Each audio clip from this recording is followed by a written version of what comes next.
Question number 23.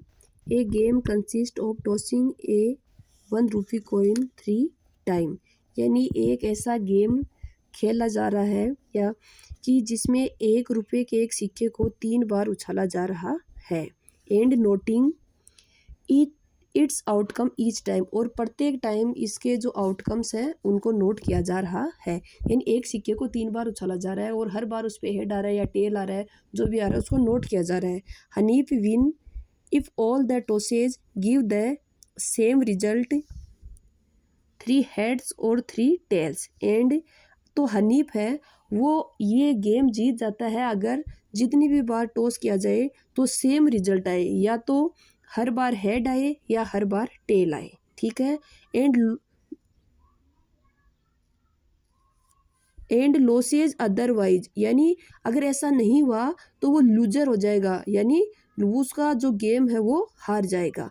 Calculate the probability that Hanif will loss the game, यानी आपको इसकी प्रायिकता ज्ञात करनी है कि हनीफ है लूज द गेम, यानी वो अपने गेम में हार जाए। गेम में कब हारेगा वो?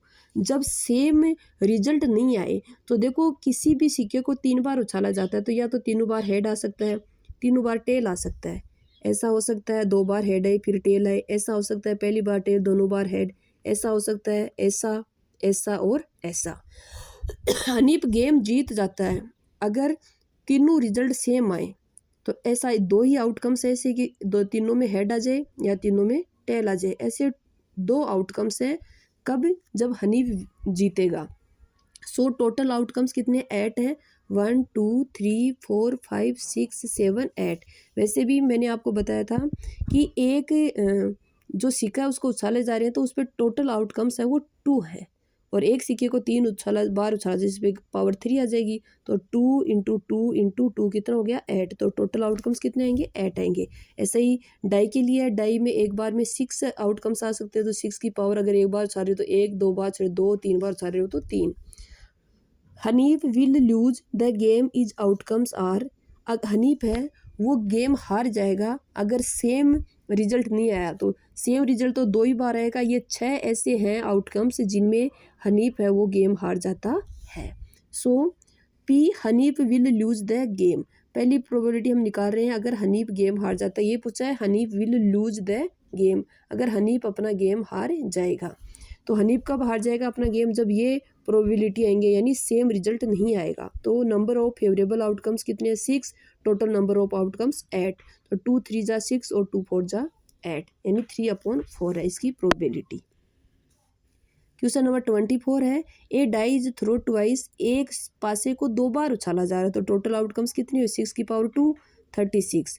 What is the probability that 5 will not come up either time. ठीक है, इस चीज़ की क्या प्रायिकता है कि 5 है वो एक भी बार नहीं आना चाहिए। ठीक है। सेकंड पूछा है 5 will come up at least once, इस चीज़ की क्या प्रायिकता होगी कि 5 कम से कम एक बार तो आना ही चाहिए। 2 बार आ गया तो कोई बात नहीं, बहुत अच्छी बात है, कम से कम एक बार तो आना ही चाहिए। Number of outcomes in favour of 5, outcomes यानी टोटल आउटकम्स फेवर इन 5 की जिनमें कम से कम 5 एक बार आएगा। तो 5 कैसे आ सकता है? ये आएगा 1 5 2 5 3 4 5 5, फिर 5 वाली लाइन में 5 1, ये 5 5 है, ऐसे ही 5 6 भी आएगा, फिर 5 1 5 2 5 3 5 4 5 5, ये हमने ये लिख लिया, और 6 5। ठीक है, ये कितने हैं ऐसे जिनमें 5 है कहीं ना कहीं? ऐसे हैं 11 आउटकम्स, क्योंकि टोटल आउटकम्स तो 36 हैं, लेकिन ऐसे आउटकम्स जिनमें 5 कम से कम एक बार तो है ही, 2 बार भी हो सकता है लेकिन एक बार तो होना ही चाहिए। तो ये है 11। ठीक है, अब हमें चाहिए कि number of outcomes in favour of 5 will not come up either time, इतने ये आउटकम्स कितने हैं कि जिनमें 5 एक बार भी नहीं होगा।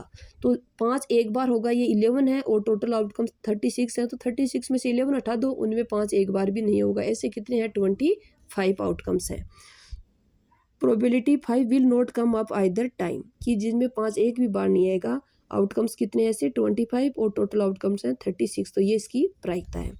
फिर पूछा है P 5 will come up at least once, की 5 कम से कम एक बार तो आना ही चाहिए। तो कम से कम एक बार तो 10 बार आया है और एक बार ऐसा भी हुआ है कि दोनों ही 5 है। तो टोटल आउटकम्स कितने हैं? 11 है। तो 11/36। ठीक है। क्वेश्चन नंबर 25 है, which of the following argument the correct and which are not correct. ये जो नीचे दिए गए स्टेटमेंट है इनमें कौन सा सही है और कौन सा गलत। Give reason for your answer, और अपने आंसर का कारण भी दीजिए। पहला है, इफ यदि 2 कॉइन्स आर टॉसेज सिमुलेटेनियसली। सिमुलेटेनियसली का मतलब होता है कि 2 सिक्कों को साथ साथ उछाला जाए। There are 3 possible outcome. तो 3 पॉसिबल संभव आउटकम्स हैं, घटनाएं हैं कि 2 हेड्स, कि 2 हेड आ सकते हैं, क्योंकि 2 कॉइन है उनको साथ उछाला जाए तो दोनों पे हेड आ सकता है, दोनों पे टेल आ सकता है, 1 ऑफ ईच, और दोनों में से कोई एक आ सकता है। Therefore each of these outcomes the probability is 1/3। तो ऐसे आउटकम्स की दोनों बार हेड हो, दोनों बार टेल हो, एक बार हेड एक बार टेल हो, एक बार टेल हो एक बार हेड हो, इनकी जो प्रोबेबिलिटी है वो 1/3 होगी।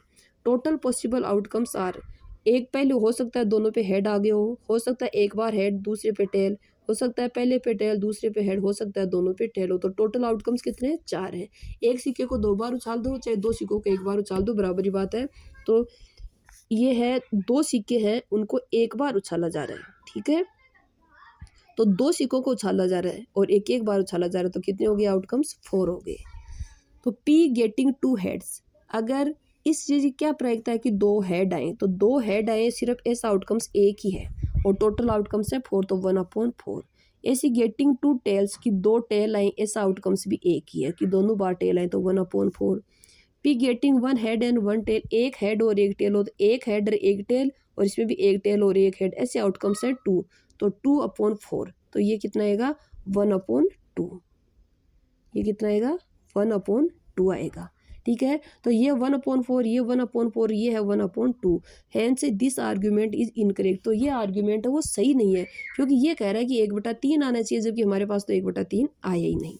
दूसरा क्या पूछा है? इफ यदि ए डाई इज थ्रो, अगर एक पासा उछाला जा रहा है, देयर आर 2 पॉसिबल आउटकम्स, तब 2 संभव घटनाएं हैं, एन ओड नंबर्स और एन इवन नंबर्स की, या तो सम संख्याएं आएंगी या विषम, क्योंकि हमें पता है सब इस पे यही आएगा।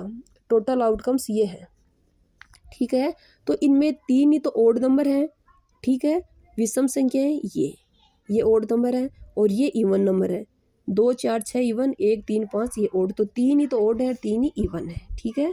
Therefore the probability of getting an odd numbers is 1/2।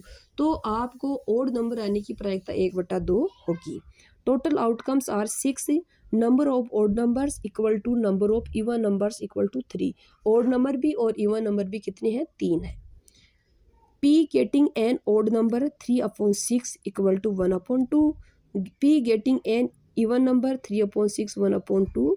Hence this argument is great. इसका मतलब ये आर्ग्यूमेंट है वो क्या है? सही है, क्योंकि यही इसने कहा था कि ओड नंबर की जो प्रायिकता है वो 1/2 और हमारे पास भी 1/2 ही आ रही है। ओके।